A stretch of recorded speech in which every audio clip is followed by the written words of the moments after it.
All right, what's going on, guys, and welcome to another video. Today we have a Raptor update. It's been about 8 months of ownership with this truck, and I want to give you guys a little bit of feedback on what it's been like, some pros, some cons. If you're in the market for a Gen 1 Raptor specifically, maybe this video can help you, and maybe if you already own one, hopefully you can relate to a few of the things I will say in this video. We're gonna start in the garage, nice and quiet, because lots of my neighbors are doing mowing the grass and doing lots of lawn care, so it's a little loud out there.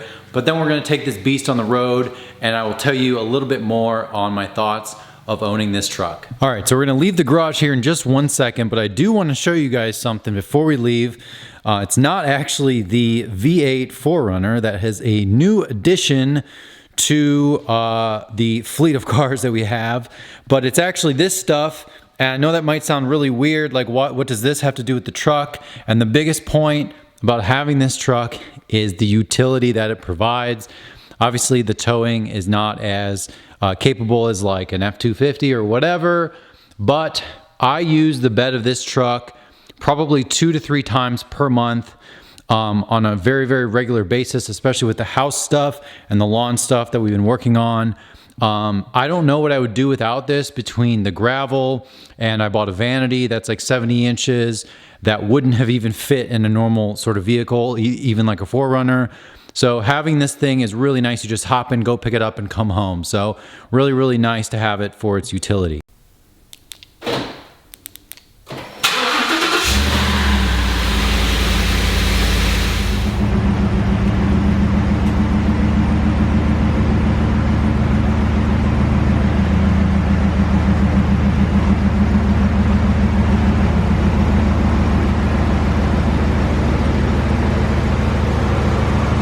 All right, guys, so I want to finish talking about the utility of this truck. Obviously, you can get a dually. Obviously, there's other options out there. A regular F-150 is cheaper, whatever. But I wanted a Raptor, and I wanted something cool. So if I am driving a vehicle that has more utility, at least like it's kind of a more fun experience for me. That was my mindset. It also helps that it doesn't really depreciate a lot. The Gen 1 Raptors, especially like in the ruby red, they seem to hold value pretty well. We have done so many projects around the house recently. I picked up a box spring 2 days ago, 10 cases of flooring like a month before that, a couple weeks before that, several bags of gravel, several bags of dirt, aerator, dethatcher, all that like heavy duty equipment that would be very difficult to have if you had a car. I can't imagine trying to put an aerator like in a normal like sedan or whatever. So having a truck, super helpful. If you own a home, I mean, I feel like having a truck has got to be a huge benefit. So I haven't put a ton of mileage on my Raptor so far, maybe about 5,000 miles in 8 months, which is not a lot, but COVID, I like the fact that these things are known to be reliable. It has a reliable 6.2 liter V8, no turbos, a normal 6-speed automatic transmission, which is fine. It does feel a little bit clunky, but I wouldn't say that would prohibit you from like enjoying the truck or whatever. It's not as efficient as the new 10 speeds, but if you buy this truck, I don't think that'll be something that'll sway you. So kind of going on a little bit more about the engine and transmission, it definitely has more of like an older school feel in a way. 6-speed transmission with the V8, the big old V8 up there. It's not quite as precise as like the newer Raptors, but it still feels like proper. It still feels good. There's no weird rattles. I mean, it's not the quickest thing, but for how giant this thing is, I've always said, like, it's fast enough. It really is. I know a lot of guys put a blower on it, but for me, like, I'm happy with how quick this thing is. I know I'm kind of moseying around town here, but I don't really have any complaints. So I want to talk about a few things that you may want to consider if you're buying one of these and you don't already have one, is the fact that it's so big, it's very thirsty for gas, and it's super long. I mean, this thing is super wide, it's super long, it is not easy to park. I don't care how good you are at parking. If you're parking a vehicle that's like pretty much 20 feet long, it's gonna be tight in a lot of spots.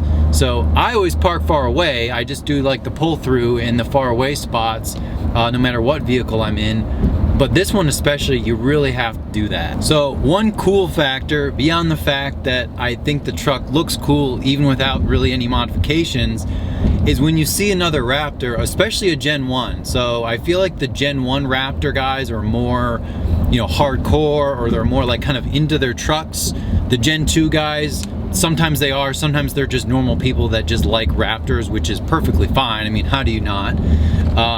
But when you see a Gen 1, like there's like a Raptor wave. Like almost every time I see a Gen 1 or they see me or whatever, you do like the little wave thing, and like kind of what people do when they have Wranglers. It's the same thing with Raptor. So there is definitely a cool factor beyond just having it, is other Raptor owners know. You know, if you know, you know.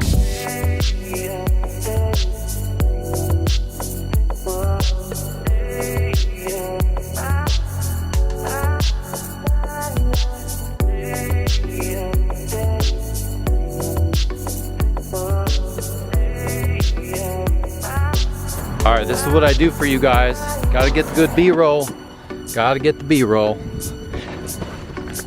All right, guys, so I actually pulled over for a second here. I want to show you one thing that really annoys me, that I feel like I'm really surprised that I've never heard before, and that's regarding the turn signals. Yes, I use my turn signals even though, you know, I'm a BMW driver, but these turn signals are probably one of the worst designed turn signals I've ever experienced, quite honestly. So what I'm gonna tell you, I'll show you right now, is when you want to turn right, you go up to the right. But as you can see, it goes back into position to the original position. So you can't have an easy way of knowing if it's on or off unless you look in the gauge cluster. So my point is, if you want to turn left, it goes back into position as opposed to kind of staying down like most turn signals do. And I know people complain about that on BMWs, but the other thing that's really annoying is if you just want to do like the triple turn signal, you have to barely lift it. That was actually a pretty good one. It did do the triple, but it's hard to gauge if you're just going to do the triple, or if you just touch it a tad more, it goes all the way up, it keeps it on. So there's been a few occasions where I've only wanted to do the triple. See, it's on. I can't even tell. I wanted to do the triple and it actually turns it on and it continues to blink. I know that sounds really weird, and maybe like it sounds like I'm an idiot and I can't understand how to use my blinkers, but consistently it is an annoyance, and I'm really surprised that no one talks about that. So the blinkers, I think, are poorly designed in my 2014 Raptor. One last complaint regarding the sort of gauge cluster or instrument cluster, whatever, is that there's no headlight notification in the dash. So this truck has automatic lights, which you guys can see is automatic, and it's daytime, so of course you wouldn't expect them to be on. But if you turn this on, there's no way to know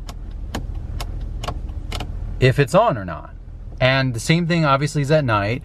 So when it's dawn to dusk or whatever, I like to have my lights on more often than most people, you know, safety and that kind of thing. So it's nice to know if the automatic lights have turned on. Right? If it starts getting dark out, hey, have they turned on, yes or no? And if they haven't, sometimes I'll just flip it up. But sometimes it'd be nice just to glance down. If they're already on, then it's no problem. But it's just kind of weird that, like, I actually thought that was like a DOT thing or whatever. They had to have the little thing. So the brights, of course, have a little, you know, when you flash your brights at someone, but when you turn the headlights on, there's no light, which I always thought was kind of weird. Oh. See how much off-roading we're doing in the truck? I mean, I'm off-roading this thing all the time, obviously. All right. Actually, I just thought of one more thing I wanted to let you guys know about, and that's regarding the steel steps or whatever that are the side steps that are on the truck. I like the look in a way. I know they're Raptor specific. I kind of considered taking them off. I kind of like the idea of those amp research steps. It's kind of cool. They come out, they go in. But on this truck with such big tires, you can get rocks and stuff stuck in the tires so easily. I can hear, especially when I go off-road, I'm actually surprised I haven't heard it yet because I was on gravel. You'll hear the rock fling up and hit those steps.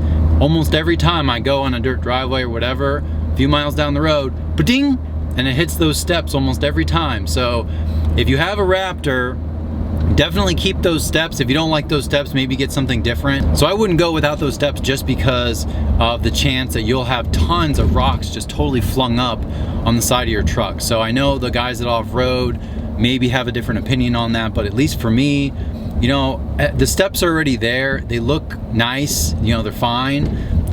So I'm gonna definitely want to keep them, but it's just kind of crazy. I never really thought of that, but obviously that's something you want to keep on the truck. All right, guys, I want to thank you so much for tuning into this video. I don't do a ton of Raptor videos, but I figured 8-month update, 5,000 miles later, you know, I've done an oil change. I plan to do the 16 spark plugs on this truck. Yes, you heard that right.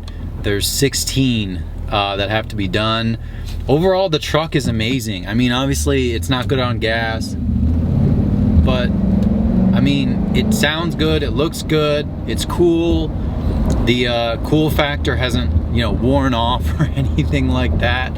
A couple guys were saying, aren't you worried that you're gonna get sick of it or whatever? And so far, I still really like it. I mean, parking's kind of annoying, and I feel like, you know, like, I feel like a bull in a china shop or whatever. Like, I'm not, probably, maybe I'm just not as good at parking it as I could be, because it's, you know, still relatively new. But generally, it's really nice to have. I feel like most people like it.